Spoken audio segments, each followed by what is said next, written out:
કેમ છો મિત્રો? સ્વાગત છે તમારું મારી આ ચેનલ આરોગ્યનો ખજાનો. તો આજે આપણે વાત કરવા જઈ રહ્યા છીએ એક બહુ જ સામાન્ય પણ ખૂબ જ ગંભીર સમસ્યા વિશે. લોહીની કમી એટલે કે એનિમિયા. લોહી આપણા શરીરનું જીવન છે અને જો એ જ ઓછું થઈ જાય તો શરીર થાકી જાય, નબળાઈ અનુભવાય, ચક્કર આવે અને રોજિંદા કામ કરવાની શક્તિ ઘટી જાય છે. તો આજે આ વિડીયોમાં હું તમને લોહીની કમીના લક્ષણો, કારણો અને ઘરગથ્થુ ઉપચારોથી લઈને ડૉક્ટરની સલાહ સુધી બધું જ સમજાવીશ.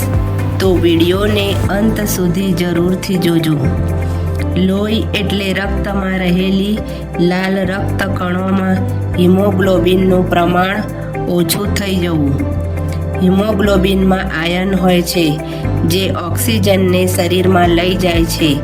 જ્યારે આયર્ન ઘટે છે તો હિમોગ્લોબિન ઘટે છે અને શરીરમાં ઓક્સિજન ઓછું પહોંચે છે, જેને આપણે એનિમિયા કહીએ છીએ.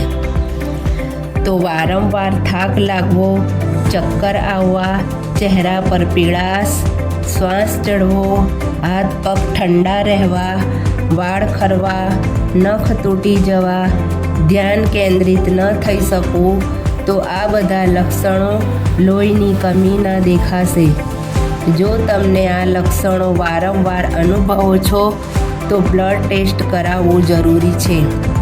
ખોરાકમાં આયર્નની ઉણપ, ખાસ કરીને મહિલાઓમાં વધારે બ્લીડિંગ, પ્રસૂતિ પછીનું રક્તસ્રાવ, આંતરડા અથવા પેટમાં અલ્સર, વારંવાર રક્તદાન કરવું.